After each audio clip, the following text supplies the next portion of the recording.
Hi guys, welcome to today's video. In today's video, we'll look into a scenario in which World War I happens in 2023. This is a big deal because World War I happened in 1914, but in this timeline, it'll happen in 2023. The borders will be 2023, and we will do World War I, which starts with Austria declaring war on Serbia because an Austrian dies in, Austria. And they blame Serbia. Hungary is forced in by Austria, asked them. Germany joins.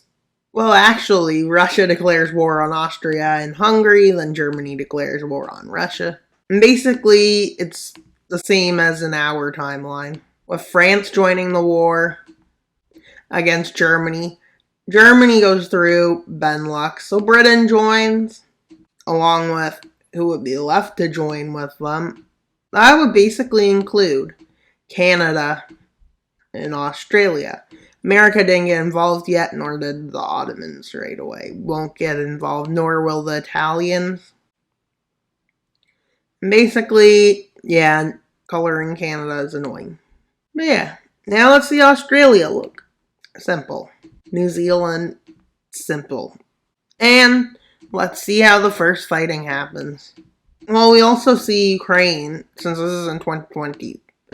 There will be some differences, because we see Ukraine deciding to join on the German side, which they were a puppet of Germany at one point. We see Belarus join Russia's side. We see slight advances in the southern front. And since, this is a different time, we will have different nations join, with Germany steamrolling through Belgium. And they even managed to take Kaliningrad. And they take all of Kaliningrad. This has Russia a bit upset. I could see Poland joining, but nations that already were have to join on the side of that they were on, because if they don't, well, it wouldn't really be a realistic depiction. As we all know, that Slovakia and Czechia revolted away from Austria-Hungary. So I could see Austria-Hungary moving in there, but not at this point. With Russia having successful gains in Ukraine, kinda like in our timeline, Russia advances out of here. And up here.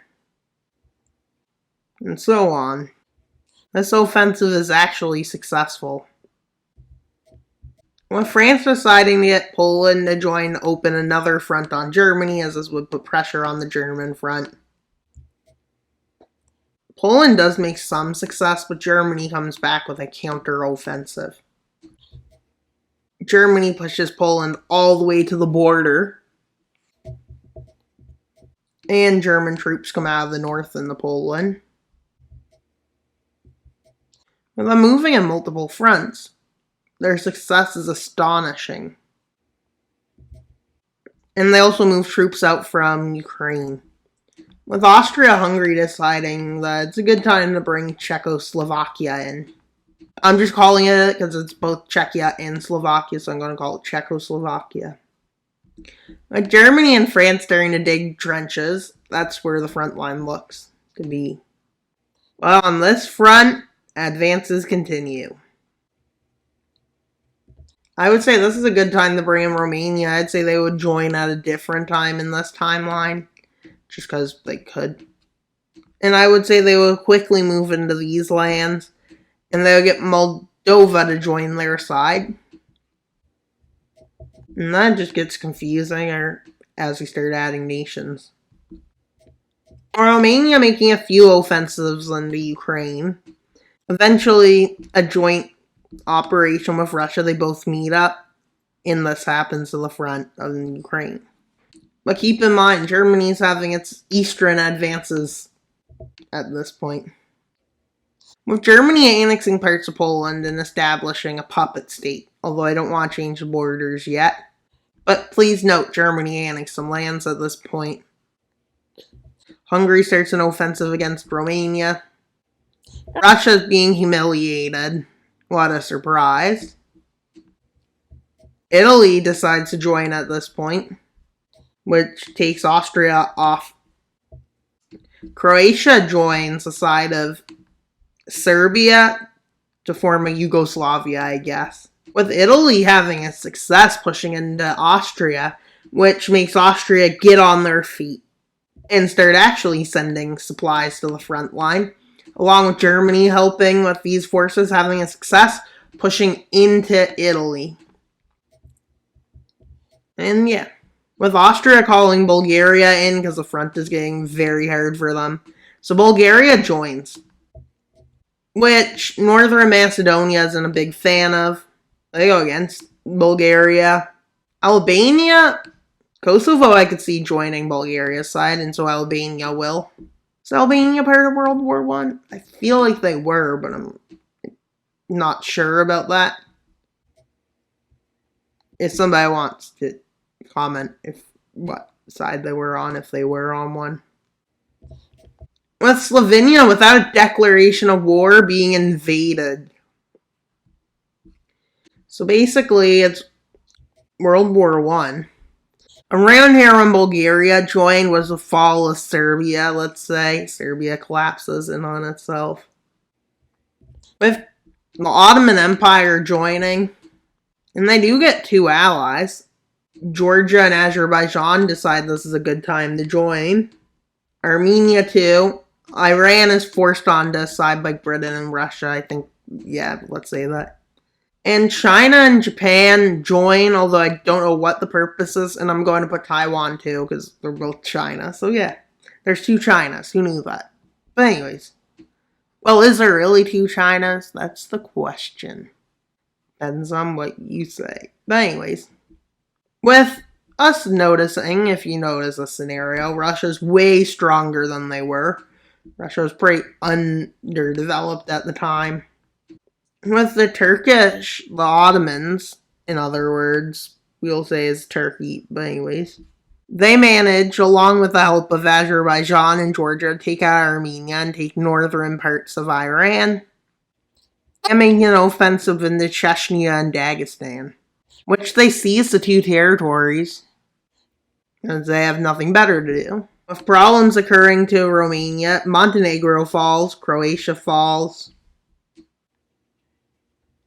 With the fall of the Balkan front beginning, with Romania eventually being forced out, with an offensive against Russian occupation in Ukraine beginning,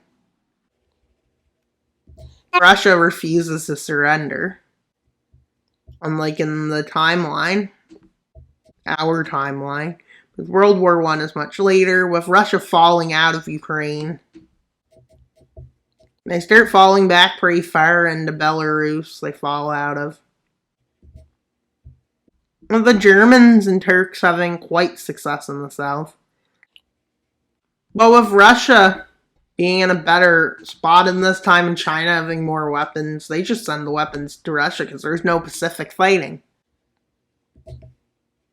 And Germany's offensive against Russia failing. But with a German mistake happening, it ends up striking an American base by accident, and the Americans aren't taking none of that. As they say, really, Germany? You thought that was a good idea? But Germany gathering the resources to kick France out of the war quickly. Or at least they hope they can. They encircle the city and start to move into the city. And they take all of Alsace-Lorraine. The Italians launch an offensive at this time that's successful against Austria. With Greece joining, as they have nothing better to do. And Kurdish rebels appear soon. With the Baltics all joining against Germany at this point, because they know they're going to lose. With them helping Belarus. With Ukraine trying to make a deal with Russia about switching sides. But right now it's not going so far. Within this timeline, Russia's able to make an offensive in the west because, as we know, they're stronger in this timeline. With Greece making an advance into Turkey. and into Bulgaria, with them taking Istanbul. With them quickly moving and advancing into Bulgaria, Albania, Kosovo, and re-liberate Macedonia and southern Serbia and all of Montenegro. With American troops arriving in France, Germany's offensive completely falls apart. Germany holding.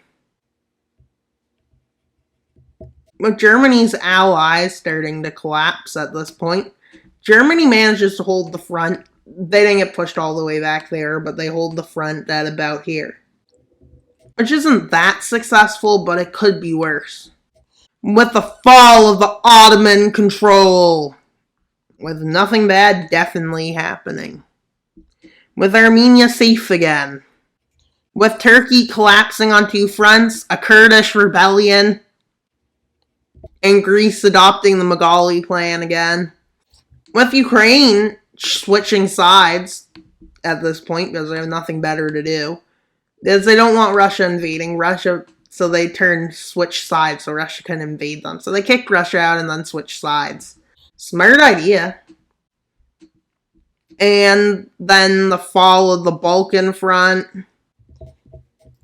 With the collapse of Austro-Hungary, and they surrender, and so on.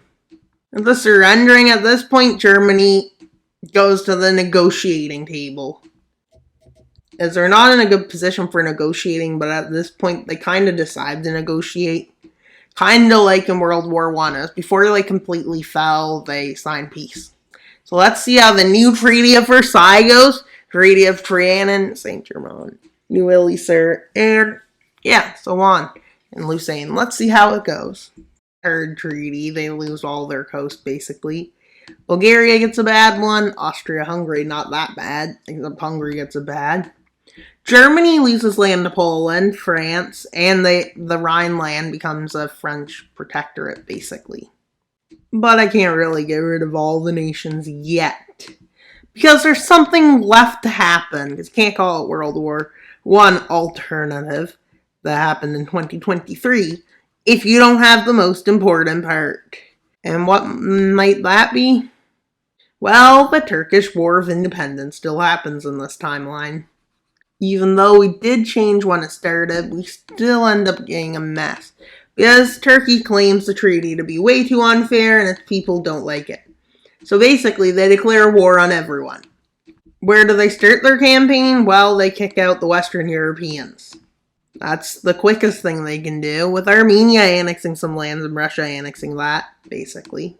We can see that I didn't draw in the lines. But with the Western Europeans having started a campaign to take more land because of their greed. Although this fails miserably, as the Turkish people with a high morale changed this and pushed them back. Why didn't some of the borders erase? Because they should have. I guess they didn't. With Turkey starting a humongous campaign, which allows them to take back all of this, then they start an offensive against Greece, which enables them to push that far. With Bulgaria starting a similar war like this, except they don't go to war with Romania, because what they lost to Romania isn't really a big deal. With the Bulgarian War of Independence also happening simultaneously. With the nations deciding to retract from this treaty they made with Turkey and give Turkey back all the lands they tried to take from Turkey. Which means Turkey's re-liberating, gets a bit of extra land. Bulgaria also gains a bit of land from Greece and Serbia. They were inspired in this timeline by Turkey.